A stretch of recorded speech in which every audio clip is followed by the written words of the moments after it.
I was on my way to the meeting about my brother's inheritance. As I got into my Escalade 600 that morning, I didn't know that the drive ahead would change everything I thought I knew about family. The sky was heavy, the kind of gray that feels personal. Raindrops hit the windshield in steady rhythm, like a clock counting down to something I wasn't ready for. My hands gripped the steering wheel, not from the cold, but from the weight of what waited on the other side of that drive. They called it a settlement meeting, but let's be honest, no one was going there to settle anything. It wasn't about fairness, or closure, or love. It was about money, and what money does to people who once shared blood, laughter, and a childhood. I kept thinking about Richard, my brother. He'd been gone barely a month, yet his name had already turned into currency. Everyone suddenly had stories, claims, memories of what they thought he owed them. My brother may have died, but the greed he left behind was very much alive. As I pulled onto the highway, the storm grew louder, almost as if it was mocking me. Each gust of wind felt like a whisper from the past, reminding me of the last time Richard and I spoke, harsh words, bitter silence, pride. I thought I'd made peace with that years ago. I hadn't. I wasn't driving to a meeting that morning. I was driving toward judgment, not from others, but from myself. The inheritance wasn't what scared me. The truth did. Because deep down, I knew this wasn't about what Richard left behind, it was about what I never gave him when he was still here. Before I tell you how that meeting shattered my peace, hit subscribe if you believe family should never be torn apart by money. It really helps the channel, and trust me, you'll want to hear what happened next. Let me take you back to where this story really began, the night before that meeting. Sleep didn't come easy that night. The air inside my house felt thick, heavy with silence and the kind of memories that don't fade no matter how many years you put between you and them. I sat by the fireplace with a half-finished glass of whiskey, the flames reflecting off the framed photographs lined up on the mantel. Every face in those pictures looked happier than I remembered being. My brother, Richard, smiled in almost every one. He always did have that effortless charm, the kind that made people lean in when he spoke. Even as kids, he was the golden one. I was the shadow following behind. While he built empires, I built excuses. While he chased success, I chased meaning. Funny thing is, neither of us really found what we were looking for. The lawyers had called earlier that day to remind me of the meeting. I told them I'd be there. My voice was steady, but my chest felt tight. There were things left unsaid between us, things that had turned into scars.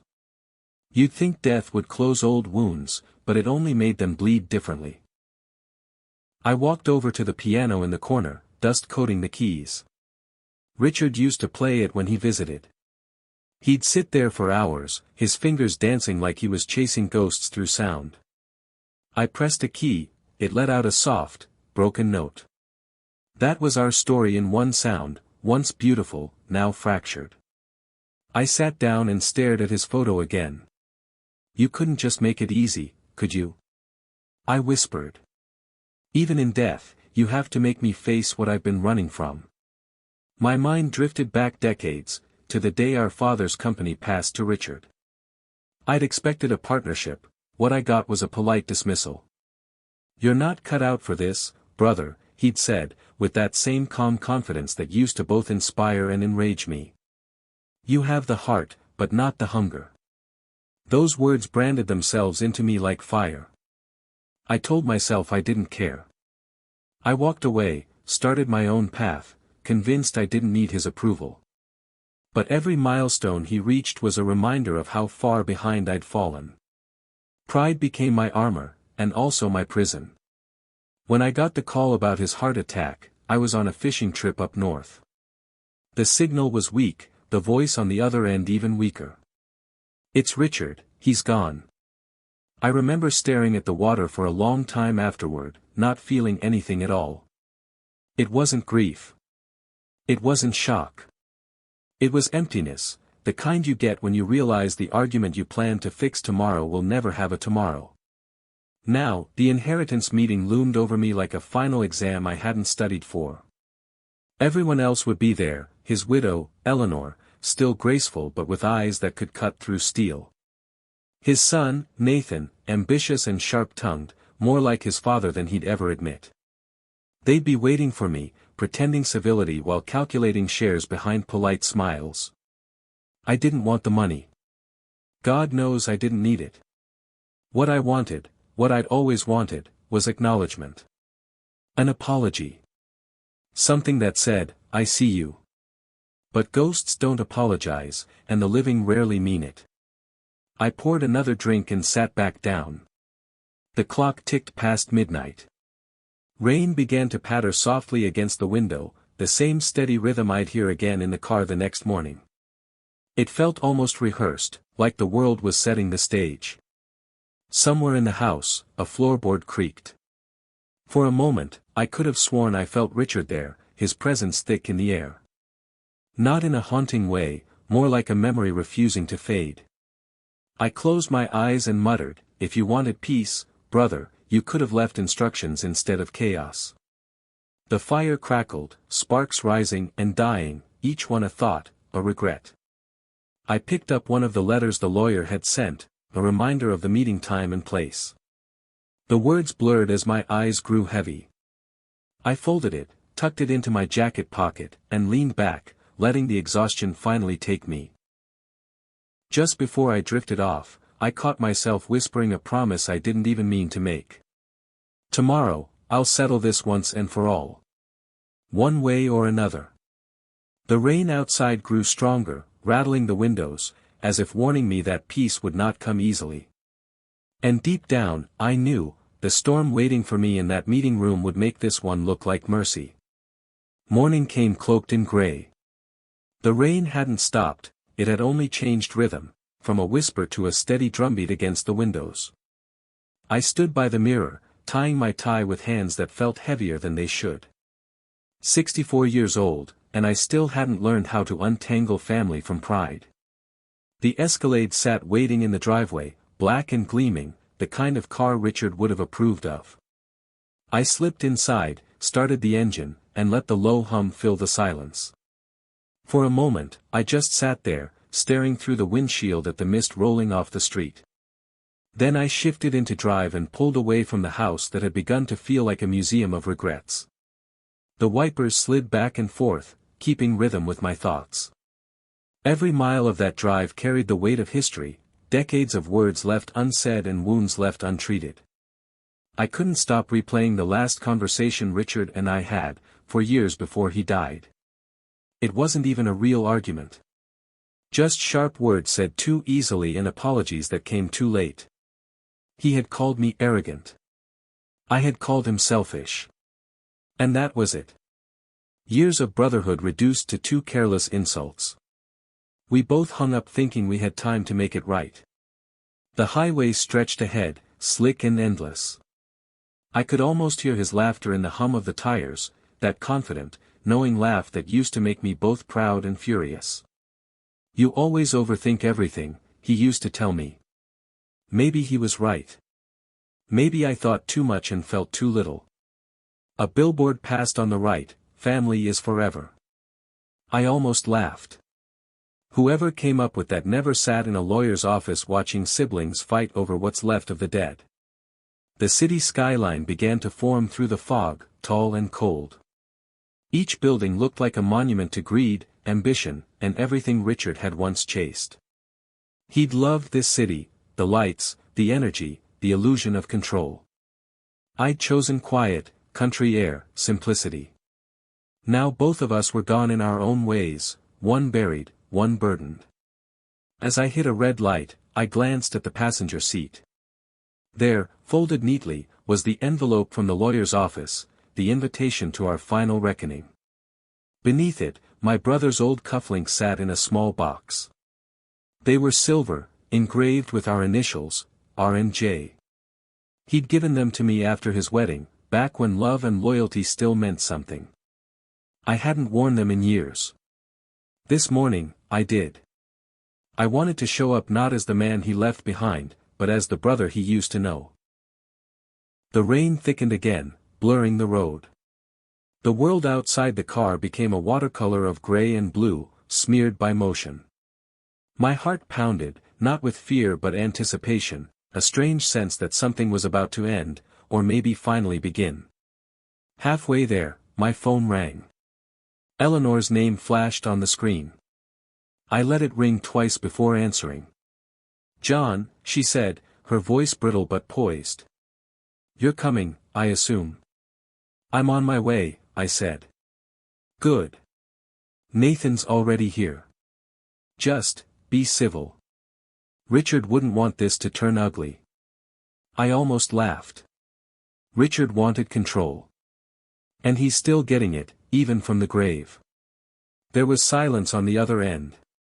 Then she sighed. "He trusted you, you know." "No," I said quietly. "He tested me. There's a difference." I hung up before she could answer. The road curved toward the city center, and a flash of lightning illuminated the clouds ahead. I gripped the steering wheel tighter. Every instinct told me this day wouldn't end cleanly. But I wasn't afraid of the storm. I'd lived through worse: betrayal, failure, distance. What's another tempest when your soul's already soaked? As I neared the office district, I slowed at a crosswalk. A man in a worn coat hurried across, shielding a small boy from the rain with his own body. Something about it stopped me, the quiet act of love in a world so loud with selfishness. It hit me how little protection love had in my family anymore. How quickly money turned affection into a weapon. The light turned green. I pressed the gas and whispered to myself, "Let's get this over with." By the time I reached the tall glass building where the meeting would take place, the rain had stopped, but the sky still looked bruised. I parked, turned off the engine, and sat in silence.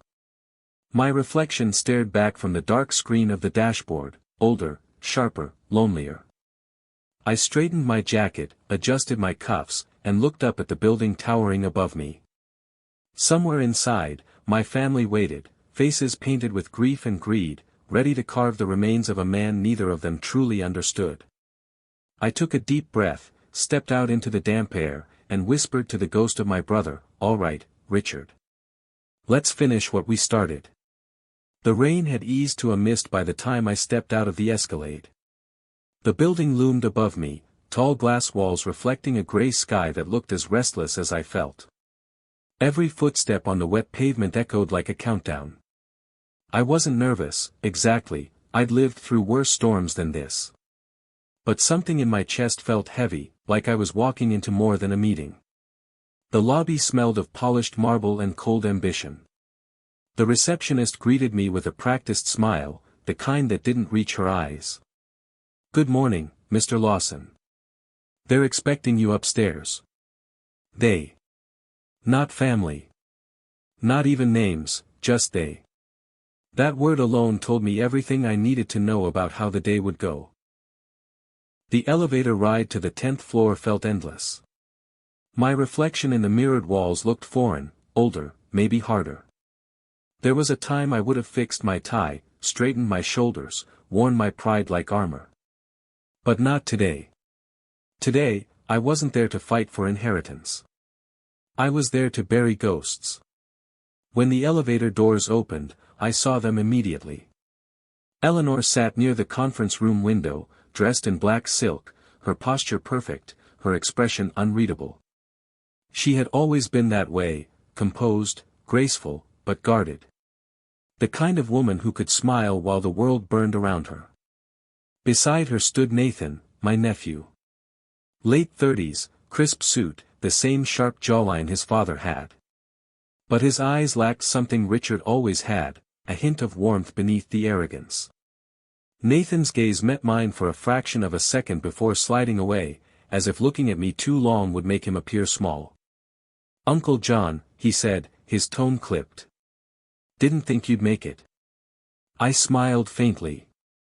"Oh, I wouldn't miss this for the world." Eleanor rose, smoothing her dress.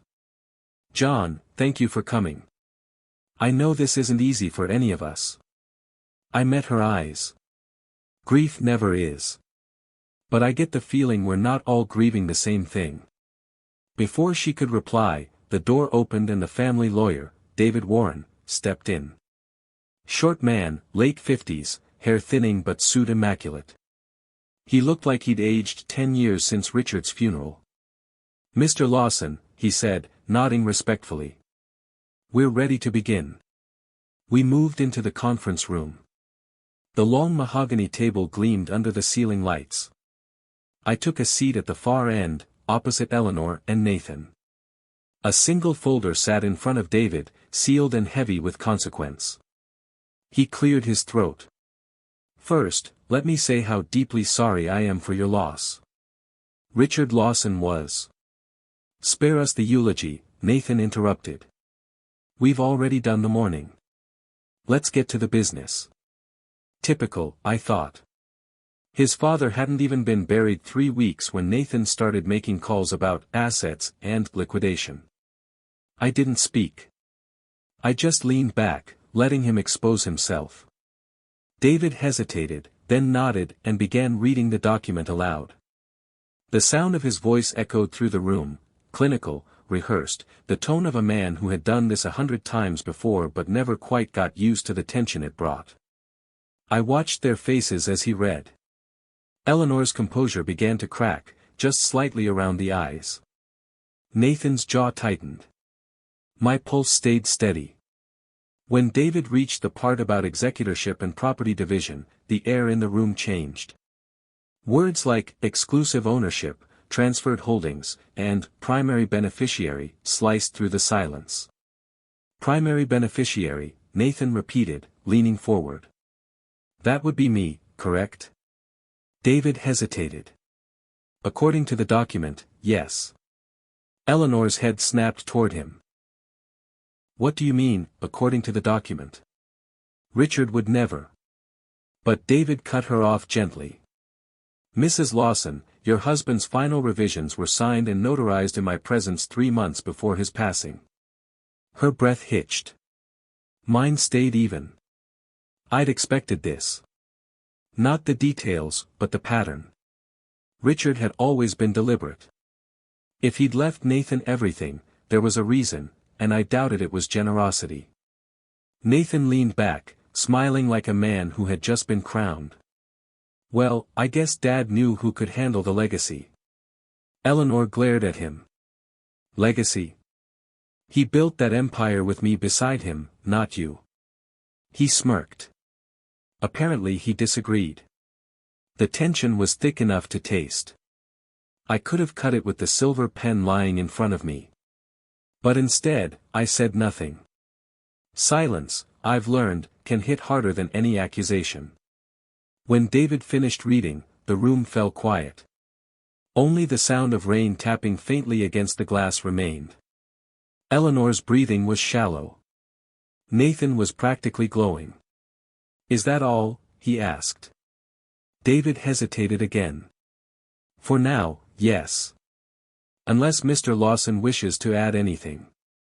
Both sets of eyes turned to me. I let the pause stretch long enough to make them uncomfortable. Then I smiled, calm, deliberate. "No," I said. "I think Richard said everything he needed to." Nathan chuckled. "Guess that means we're done here, then." I met his gaze. "Not quite. You see, I didn't come here for money. I came for answers. And something tells me the real inheritance hasn't even been read yet." The words hung in the air, quiet but sharp, cutting through their composure like lightning in a still sky. Eleanor frowned, uncertain. Nathan shifted, pretending not to care. But I saw it, the flicker of unease in his eyes. I leaned back, folded my hands, and said softly, "Let's see just how well you knew your father, Nathan. Because I don't think any of us are ready for what he really left behind." The room fell into silence again, but this time, it wasn't from shock. It was fear. The kind that comes when you realize the meeting you thought you were attending is only the beginning of something much darker. David cleared his throat again, nervously adjusting his glasses. The tension was thick enough to choke on. Nathan sat upright, smug and satisfied, while Eleanor's eyes darted between the two of us, trying to make sense of what had just unfolded. I remained still, hands clasped, watching everything like a man who'd already seen the ending of a movie everyone else was still guessing about. "Let's proceed," David said softly, flipping through the final pages of the document. His tone shifted, lower, almost apologetic. "There are special instructions here that Mr. Lawson requested be read aloud only once the beneficiaries were present." Eleanor's brows knitted. "Special instructions? What kind of instructions?" David hesitated. His own words. "A letter he dictated personally, 1 month before he passed." Nathan scoffed. "If this is another sentimental speech about family values, spare us. We know what matters. Dad built something that should stay in capable hands." Eleanor turned to him sharply. "Capable? You haven't earned a thing. Your father carried you through every failed venture you ever touched." "Enough," I said quietly. "Let him finish." David unfolded the letter and began to read. Richard's voice filled the room, not literally, but vividly, like his presence had walked back into that sterile space. Every word hit with weight. "To my family, if you're hearing this, I'm gone. I know the meeting you're having is not about mourning, it's about dividing. Don't deny it. I know my family too well." Eleanor's lips trembled. Nathan leaned back, rolling his eyes. "Nathan, my son, you have always wanted to prove yourself. But you measure worth by possession, not by purpose. The company, the assets, the name, they'll mean nothing if you keep living to win instead of to build." Nathan shifted in his seat, color draining slightly from his face. "Eleanor, my wife, you were my anchor and my storm. You gave me strength when I was weak and pride when I didn't deserve it. I hope you'll remember me kindly, but I also hope you'll forgive me for what I'm about to do." Eleanor straightened. "Forgive him for what?" she whispered. "And to my brother, John," David read, pausing before continuing, "you were the one person I could never quite understand. You chased meaning while I chased success. I used to envy that. You thought I was cold, I thought you were naive. The truth is, we were both right. I owe you more than I ever said." The air in the room turned heavier. I swallowed hard, my pulse steady but deep. David took a breath and continued. "Everything I built, my businesses, my properties, my estate, will legally pass to my son, Nathan. That is the official record. But understand this, what I left on paper is not my real legacy. My true inheritance lies in what none of you see coming." Nathan frowned. "What the hell does that mean?" David set the letter down, his hands shaking slightly. "There's more." He included a final condition. He flipped to another page and read slowly. "Within 30 days of this reading, each beneficiary will receive a private delivery containing something of personal significance. You are to act upon it, or ignore it. What happens next will depend on what you value most." Eleanor's eyes widened. "Deliveries? What kind of?" But David interrupted, clearing his throat again. He said that after the deliveries are made, a sealed account will be released under one condition, that the family meets again 1 year from today. Nathan laughed bitterly. "That's absurd. He's turning his will into some kind of game." David looked up. Those were his exact words. I sat back, silent. This was Richard to the core, controlled, methodical, even in death. He'd always found a way to make the rest of us dance to his tune. Eleanor stood, pacing. "He's punishing us. Even from the grave, he's testing everyone." I met her eyes. "No, he's revealing us. There's a difference." Nathan scoffed again. "I don't buy this. The assets are in my name, aren't they? So what does it matter what else he wrote?" I smiled faintly. "It matters more than you think, Nathan. Trust me. The lawyer closed the folder gently, signaling the end of the reading. But no one moved. The silence that followed wasn't relief, it was suspicion, thick and raw. Everyone in that room was calculating, re-evaluating what they thought they'd won. Eleanor finally spoke, her voice low. "So that's it? You just hand everything to Nathan and give us riddles to fight over?" David sighed. "That's what your husband wanted." I rose from my chair, slow and deliberate. "Then I guess that's what he'll get." Nathan shot me a glare. "What's that supposed to mean?" "It means you've inherited his money," I said calmly, "but not his understanding. And that's the part that's going to cost you." He laughed under his breath. "You sound jealous, uncle. Maybe that's why he left you nothing." I stepped closer, lowering my voice.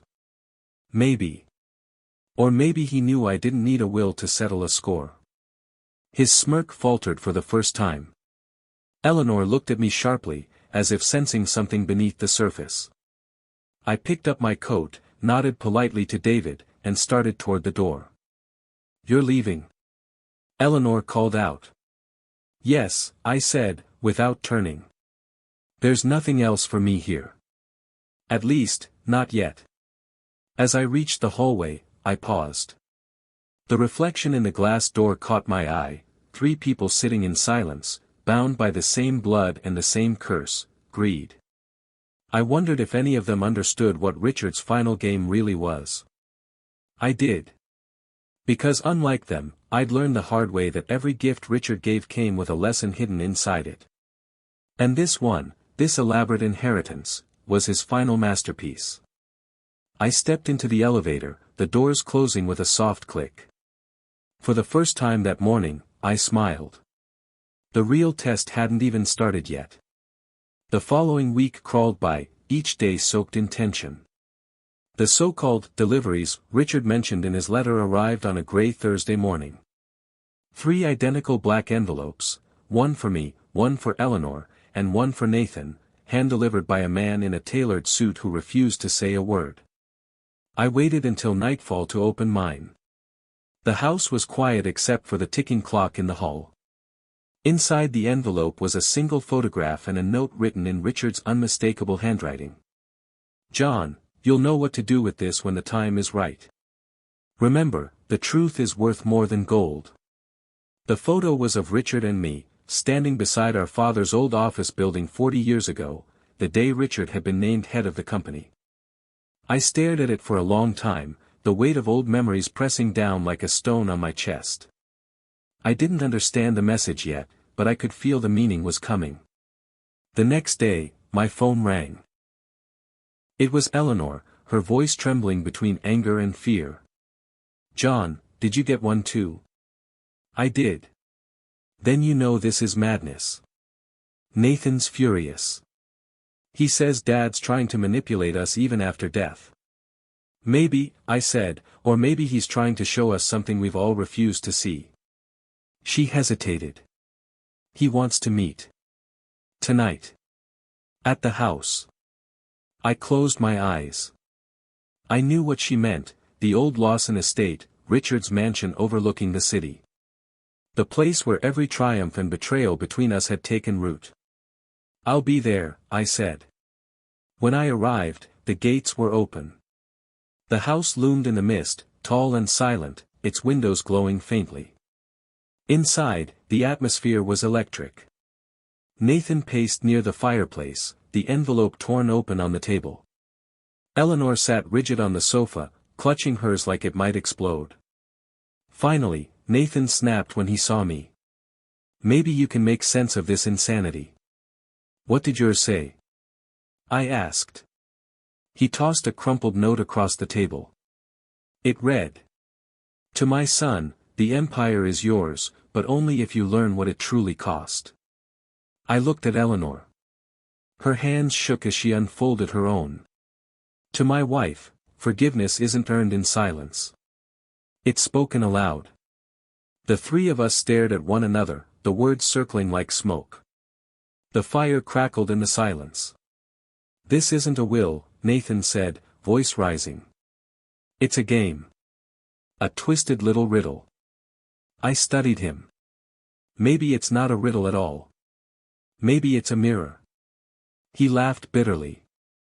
Spare me your philosophy, uncle. You've always liked pretending you understood him better than anyone. But if you did, tell me, why'd he leave you nothing? I stepped closer. Because he knew what I already had. And what's that? He mocked. The truth. The room froze. His eyes narrowed, searching my face for meaning. You think you're part of some secret plan, he scoffed. Please. You've always been the family's leftover. The forgotten brother. Eleanor flinched. Nathan. No, let him talk, I said quietly. He's right. I was forgotten. But not by Richard.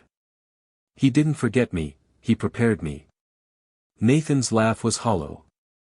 Prepared you for what? To see what greed does to the people who worship it. His face darkened. Enough with your riddles. He snatched the photograph from my hand, the one Richard had sent me. His eyes flicked over it, then back to me. So what, this is supposed to mean something. It already does, I said. That building behind us, it was our father's first company. The one Richard inherited and grew into the Lawson Empire. But he didn't do it alone. He used my designs, my blueprints, my concepts. And when the money came, he erased my name from the foundation papers. Eleanor gasped softly. Nathan blinked. That's ridiculous, he said. No, I said calmly, it's history. I let it go. I told myself I didn't care. But Richard remembered. That's what this photo is. Proof that he knew what he took, and what it cost both of us. Nathan's arrogance faltered for the first time. So what do you want? An apology from a dead man? I shook my head. No, Nathan. I already have it. You see, Richard's final act wasn't punishment, it was reflection. He didn't write that will to divide us. He wrote it to reveal who we truly are when everything's at stake. He stepped closer, jaw clenched. You talk like you've solved some grand mystery. But the fact remains, I own everything. The company. The properties. The name. You have nothing. I smiled faintly. That's where you're wrong. I reached into my jacket pocket and pulled out a folded document, one I'd received earlier that morning from a private courier. Nathan frowned. What's that? The final piece of Richard's plan, I said, sliding it across the table. He unfolded it quickly, scanning the text. His eyes widened. This can't be real, he whispered. Oh, it's very real, I replied. The Lawson Group isn't owned by you, not entirely. Before he died, Richard transferred 40% of his shares to a holding company under my name. The company you now control operates through my approval. Eleanor covered her mouth, stunned. Nathan's face turned red. No. You forged this. I stepped forward, voice calm but cold.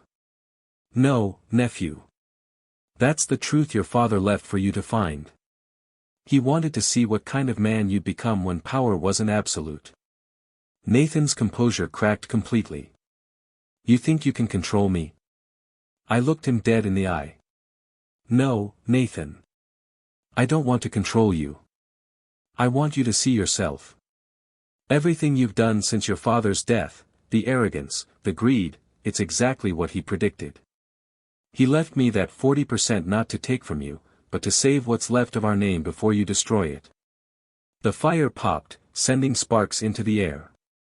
For a long moment, no one moved. Then Nathan's voice broke through the silence, low and trembling. You're lying.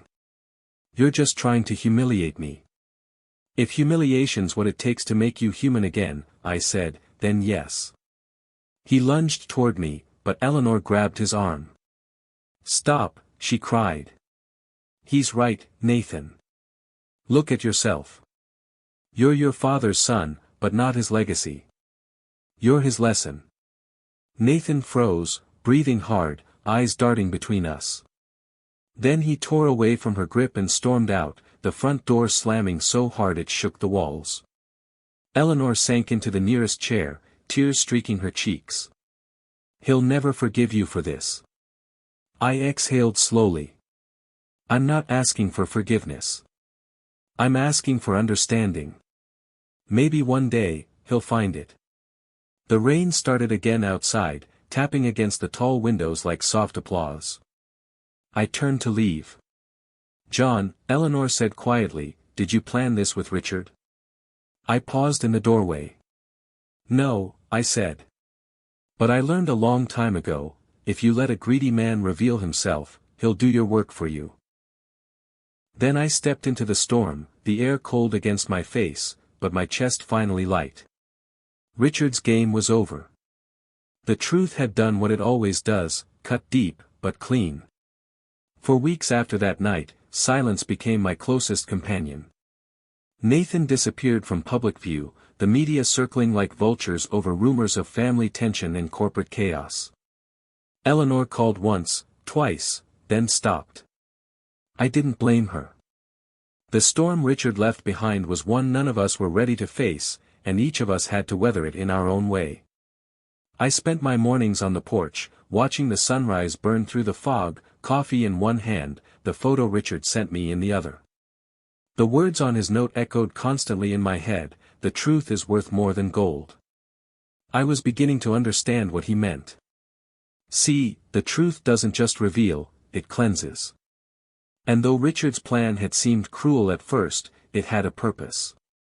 His death hadn't been about legacy, it had been about redemption. A month passed before another envelope arrived. No name, no return address.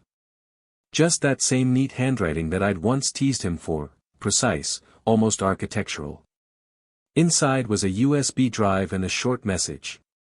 For when the noise quiets, and you're ready to listen. I hesitated before plugging it into my laptop. The screen flickered to life, and there he was, Richard, sitting at his desk, thinner than I remembered, but his eyes still sharp, steady. John, his voice began, rough but deliberate, if you're seeing this, it means everything went exactly as I planned. I didn't leave the company in pieces out of cruelty, I left it that way to expose the cracks we've all ignored for too long. He leaned back, sighing. Nathan was my greatest pride, and my greatest failure. I gave him everything, but I never taught him why it mattered. I built an empire on ambition and forgot the foundation of compassion. You were always the better man, John, though I never said it. I froze. My throat tightened. Richard continued, his tone softening. That's why I left you the holding shares, not as control, but as balance. I knew Nathan would fight, rage, and reveal himself. But I also knew you'd steady the ship when the storm hit. It was always you, brother. The quiet one. The moral compass I lost sight of. He paused, eyes lowering. Tell Eleanor I loved her, though I failed her too. Tell Nathan he still has a choice. And John, forgive me. For everything. The screen went black. I sat there for a long time, the rain starting to fall again outside. For the first time in years, I cried, not out of anger, but release. My brother, the man I'd resented for most of my life, had finally said the words I never thought I'd hear. The next morning, I made a decision. I called Eleanor. Come to the house, I said. Both of you. She hesitated. Nathan won't come. Then tell him I'll make it worth his while. 2 days later, they arrived. Nathan looked different. Tired, hollow-eyed, like a man who'd seen too much of himself and didn't like the reflection. Eleanor stood close beside him, wary but hopeful. We sat in the same room where the confrontation had happened weeks earlier. The fire burned low this time, calm instead of wild. I didn't bring you here to fight, I said. I brought you to finish what Richard started. Nathan crossed his arms. And what exactly did he start, uncle? A family feud? No, I said quietly. A lesson. I turned the laptop toward them and played Richard's video. As his voice filled the room, I watched their faces, Eleanor's tears, Nathan's disbelief. When it ended, there was silence, broken only by the soft crackle of firewood. Eleanor wiped her eyes. He planned all of this. Yes, I said. Because he knew the truth wouldn't survive if he didn't force it out. Nathan's gaze dropped to the floor. He thought I was a failure. I shook my head. No. He thought you were lost. And he trusted that you could still find your way back. He didn't speak for a long time. Then, finally, in a voice barely above a whisper, he said, "What do you want from me?" "Nothing," I replied. "But your father wanted you to understand something. Power means nothing if you can't look a man in the eye without guilt." He looked up then, really looked at me. For the first time since Richard's death, I saw something new in his eyes. Not arrogance. Not defiance. Just humanity. "I want to make things right," he said quietly. I nodded. "Then start by rebuilding what you broke." Over the next few months, that's exactly what he did. Slowly, carefully, Nathan began repairing relationships, not just with me, but with the company's employees, the investors, and even the charities Richard once neglected. Eleanor helped him. And though I stayed in the background, overseeing quietly, I knew Richard's plan was working. The legacy wasn't money. It wasn't land. It was understanding. A year later, we gathered again, same date, same office, for the final meeting Richard had demanded in his will. David, the lawyer, smiled faintly as he handed out a final letter. "If you're reading this, it means you found the point of it all. The company stands, the family breathes, and perhaps, for once, we're not divided by greed, but bound by what remains, love, truth, and the memory of who we used to be." Nathan looked over at me, eyes wet. He was right, wasn't he? I nodded. He always was. Just, in the hardest way possible. As the meeting ended, Eleanor reached for my hand. "He would have been proud of you, John." I smiled faintly. Maybe. But I think he just wanted us to finally see each other. When I walked out of that building, the air was clear, the city glowing gold in the evening light. I paused by the Escalade, looking up at the clouds, and for the first time in years, I didn't feel bitterness. I felt peace. Before getting in, I whispered, "You got your wish, brother. The storm's over." Then I smiled at the sky, because deep down, I knew he was listening. If stories like this one moved you, about love, loss, and the truth that money can't buy, make sure to hit subscribe. There are more stories like this, and every one of them reminds us, sometimes, the richest people are the ones who finally make peace. 2 weeks after that final meeting, I thought the chapter was closed. For the first time in decades, peace felt possible. The company was stable. Nathan had grown quieter, humbler. Eleanor had stopped walking with grief in her eyes. And I'd begun to forgive. But peace, as I've learned, is rarely the end of a story, it's often just the pause before the truth arrives. It was a quiet Sunday morning when it came. I was reading on the porch when a courier car stopped at my gate.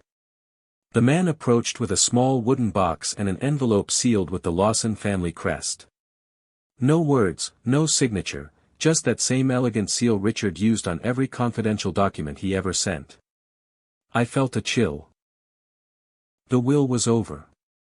Everything had been handled. So why now? I opened the envelope first. Inside was a single line in Richard's handwriting. "For when you're ready to know everything." My hands trembled slightly as I lifted the lid of the box. Inside was a flash drive, wrapped in a piece of Richard's old silk handkerchief, the one he always carried to board meetings. Beneath it, a small brass key. I plugged the flash drive into my laptop. The screen came to life, revealing a series of encrypted files and a video. The video opened with Richard again, this time looking weaker, sitting in what looked like a hospital room. His voice was thinner now, but his eyes held that same fire. "John," he began, "if you've come this far, it means Nathan listened. It means the storm passed. But there's one last truth you need to hear, something I couldn't include in the will. Something only you could understand." He took a deep breath. The empire wasn't built the way everyone believes. When Father passed the company to me, there was already rot beneath the surface, illegal deals, debts, hidden accounts. I cleaned most of it up, but one piece I couldn't fix. So I buried it. My heart sank. "The key in that box," he continued, "belongs to a safety deposit box in the downtown vault. Inside, you'll find documents, proof of the corruption our father hid to protect the family name. I kept it secret all these years because I couldn't bear to destroy his legacy. But I realize now, by protecting his sins, I repeated them." He paused, his voice breaking. "I've left the choice to you, John. If you believe the truth should be revealed, do it. If not, burn everything. Either way, it ends with you." The video ended abruptly, leaving me staring at my own reflection on the dark screen. I sat in silence for several minutes, the sound of the clock ticking loud in the empty house. That night, I couldn't sleep. I walked the halls, the key heavy in my palm. Memories of our father flooded back, the stern face, the impossible expectations, the way he pitted Richard and me against each other as if affection was a prize to be won. Maybe this was where it all began, a legacy of pride built on deceit. By morning, I'd made my choice. The bank's underground vault smelled of metal and dust. The clerk led me to the box marked RL 1978. My hands shook as I turned the key. Inside was a folder, yellowed with age, filled with contracts, offshore accounts, and correspondence between our father and foreign investors. Bribes. Tax evasion. Fraud. The Lawson Empire had been born not from brilliance, but corruption. I felt sick. Everything we'd ever built, every mansion, every company, every piece of pride, was rooted in lies.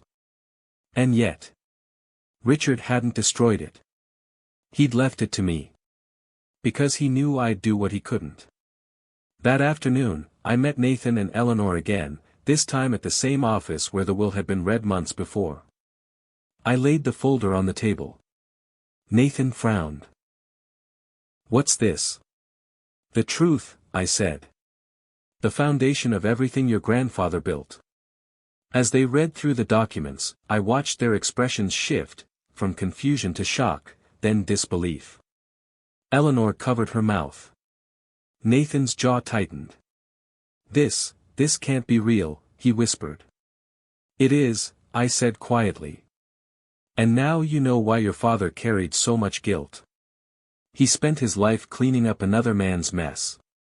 Nathan slammed the folder shut. "If this gets out, the company will fall apart. Everything he worked for, everything we rebuilt, will be gone." "Maybe," I said.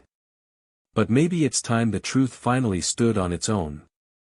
Eleanor reached for my hand. "John, are you sure?" I nodded slowly. "Yes. Because if we keep hiding the past, we'll become the same men we swore we'd never be." Nathan stood there for a long moment, breathing heavily, fighting something inside himself. Finally, he said, "If we do this, it has to come from us. Not from scandal. Not from guilt. From choice." And for the first time, I saw the man Richard had always hoped he'd become. The next day, the Lawson Group released a public statement, an admission of its historical corruption, a full audit and a commitment to transparency. The world reacted with shock.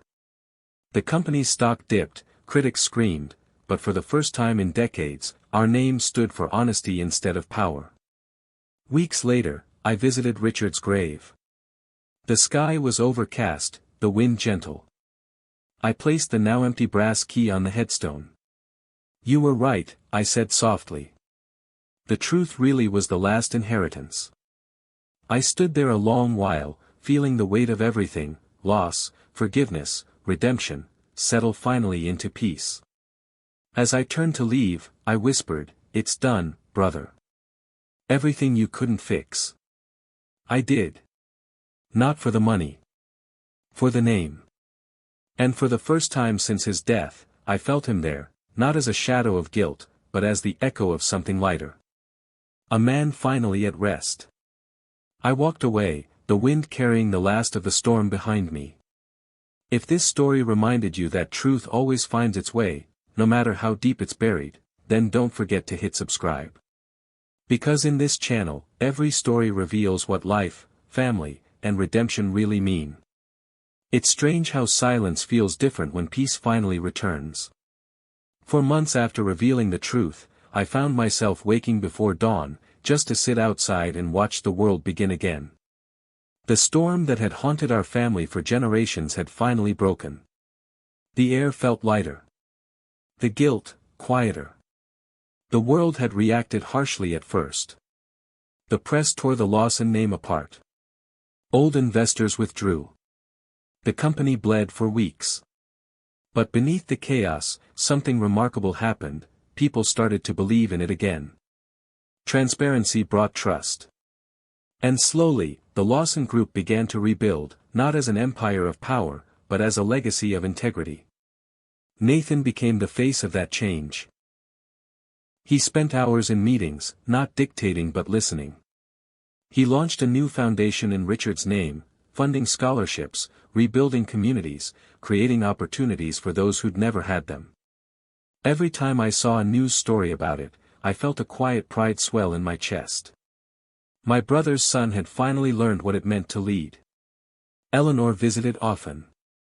She'd bring flowers to the porch, sit across from me with her tea, and we'd talk about Richard, not as the man who'd built the empire, but as the man who'd struggled beneath it. He was never the villain, she told me one evening, her voice soft. He was just a man trying to do right in the wrong way. I nodded. Aren't we all? There were still nights when I'd take out the photograph, the one Richard sent me, the two of us standing by our father's old office. The edges had begun to fade, but the meaning hadn't. That picture wasn't just memory, it was proof. Proof that time could change everything except the bond between brothers. One morning, about a year after the company's public confession, Nathan called me. "Uncle," he said, his tone steady but emotional, "we're having a ceremony at headquarters. A dedication. I want you there." "A dedication?" I asked. "Yes," he said quietly. "For him, and for you." I didn't ask what he meant. I just showed up. When I arrived, I saw a small crowd gathered outside the main building. Reporters, employees, families, all standing beneath a new banner that read, "The Lawson Foundation, built on truth." Nathan took the stage, his voice firm and clear. My father's dream was to build something that lasted. But what he didn't realize was that what truly lasts isn't wealth, it's integrity. Today, we honor that. And we honor the man who reminded us of it, my uncle, John Lawson. The applause caught me off guard. Cameras flashed. Eleanor smiled through tears. I didn't know what to do except nod in quiet gratitude. Nathan continued, his voice steady. "My father once said the truth is worth more than gold. We stand here today because one man had the courage to believe that, and to act on it." He stepped down and handed me a small plaque. It read, "To John Lawson, for reminding us that family isn't defined by inheritance, but by the courage to tell the truth." I couldn't speak for a moment. My throat tightened. I managed only a few words. "Your father would be proud of you, Nathan." He smiled. "I hope so." After the ceremony, we walked together through the lobby, now filled with new portraits, Richard, younger and smiling, Eleanor, radiant beside him, even one of the two of us from years ago, the same photo Richard had sent me. Beneath it, a quote engraved in bronze. The truth doesn't destroy legacies, it rebuilds them. I stopped to stare at it for a long while. That was Richard's handwriting, engraved exactly as he'd written it in his letter. I could almost hear his voice again, teasing me like he used to. "You always take things too seriously, brother." As the crowd thinned, I stepped outside. The sun had begun to set, drenching the skyline in gold. For the first time, the Lawson name didn't feel heavy. It felt earned. Eleanor joined me at the steps, her arm brushing mine gently. "You did it," she said. I smiled faintly. "No. We did it. Richard started it. We just made sure it didn't die with him." She nodded, eyes glistening. "He'd like that." We stood there for a long time, watching as the new sign caught the light, no longer a monument to pride, but to truth. Later that night, I returned home and poured myself a small drink. I sat by the fireplace, the same place where I'd once stared at that old letter, full of anger and confusion. Now, I felt only warmth. I took one last look at Richard's photo and said, "We finally did it, brother. We ended the curse." The flames flickered, casting soft light over the room. And for a moment, just a moment, I could almost hear his piano playing again, faint and distant, like an echo from another time. I raised my glass toward the sound. "To truth," I whispered, "and to peace." Outside, the rain began again, but it wasn't the same storm as before. It was gentle, cleansing, the kind that nourishes rather than destroys. And as it fell, I realized something: revenge had never been the ending. The real victory was in forgiveness. Because in the end, Richard hadn't left me money. He hadn't left me power. He'd left me clarity. And that, more than anything, was the true inheritance. If this story touched you, if it reminded you that redemption can bloom even from betrayal, hit subscribe and join this community of stories where truth always finds its way home. Because no matter how dark the past, there's always a way to rewrite the ending. It's been 5 years since that storm passed. The world moved on, as it always does, but for me, every now and then, the echoes still return. The lessons. The losses. The small, quiet victories that no one else would ever understand. I live simply now. The house is quieter, the phone rings less, and peace has replaced the noise that once filled every corner of my life. But every morning when I wake up, I still whisper, "Good morning, brother." It's become a habit I can't break, and one I don't want to.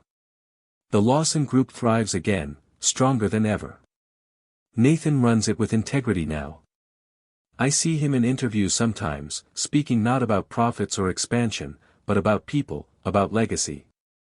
And every time he quotes his father, "The truth is worth more than gold," I feel that familiar ache of pride deep in my chest. Eleanor visits occasionally. Her laughter fills the silence, reminding me of the woman she used to be before the wealth, the grief, and the storms of pride took their toll. Sometimes we sit by the fire, sipping tea, saying nothing. Just being. And that's enough. But there's something I've never told either of them. Something Richard left behind that I found months after everything ended. It was buried in an old desk drawer inside his study, beneath files and fading contracts, a letter, sealed with my name on it. I'd almost missed it. I opened it one cold evening, long after I thought every secret had been unearthed. His handwriting was weaker now, trembling at the edges. "John, if you're reading this, it means I succeeded. Not in building an empire, but in teaching one final lesson. I didn't just want you to forgive me, I wanted you to finish what I couldn't. You see, the truth isn't only a weapon against lies, it's a weapon against time. It keeps our name alive, but clean. You think this story ended with peace? It didn't. It ended with justice. Because while the world believes I built the company from nothing, you and I know the truth, it began with deceit. And by exposing it, you did what none of us had the courage to do. You ended a cycle. You avenged every silent wound we carried since childhood. That, my brother, was the revenge I planned all along. Not vengeance through pain, but redemption through truth. I made you my weapon, and you wielded it perfectly. I remember setting the letter down, my hands shaking, not out of anger, but realization. Richard's revenge had never been about money, or control, or even punishment. It had been about transformation. He'd forced us, his family, to confront our own corruption, to look into the mirror he'd built and see the ugliness reflected back. That was his justice. He knew the world would remember him as the brilliant Lawson patriarch. But he wanted me to know the truth, that the real inheritance wasn't what he'd left behind, but what he'd destroyed. He'd destroyed the poison that had run in our veins for generations. And in that destruction, he gave us something none of us had ever known, freedom. After reading that letter, I drove to his grave one last time. The sky was pale blue, calm, the kind of day he would have loved. I knelt beside the stone, tracing his name with my thumb. You always were 10 steps ahead, I said quietly. Even now. A breeze stirred the trees above, scattering leaves across the grass. I closed my eyes and listened. Somewhere in the distance, I thought I heard a faint echo of piano notes, the same tune he used to play when he needed to think. I smiled. You win, brother. You got the last word. I stood up, leaving the letter folded neatly at the base of the stone. As I walked back to the car, I realized something I hadn't before: forgiveness doesn't erase pain, it just teaches you to live with it differently. That was Richard's final gift. His revenge wasn't about making us pay. It was about making us see. And maybe that's the only kind of revenge that truly lasts, the kind that changes hearts instead of breaking them. These days, I tell our story not to dwell on what we lost, but to remind others what truth can build. Because in the end, wealth fades, power shifts, and names are forgotten. But the truth? The truth echoes forever. Before I end this chapter, let me leave you with what I finally understood: sometimes, revenge doesn't roar, it whispers. It doesn't destroy, it heals. And sometimes, the sweetest revenge is watching peace grow where bitterness once lived. I looked up at the sky one last time and said, "Rest easy, Richard. We're finally free." Then I drove away, the past finally behind me, the truth my only inheritance. If this story moved you, if it reminded you that sometimes, the greatest revenge is redemption, hit subscribe and join this community. Because here, every story proves one truth: no matter how dark the past, healing always finds a way.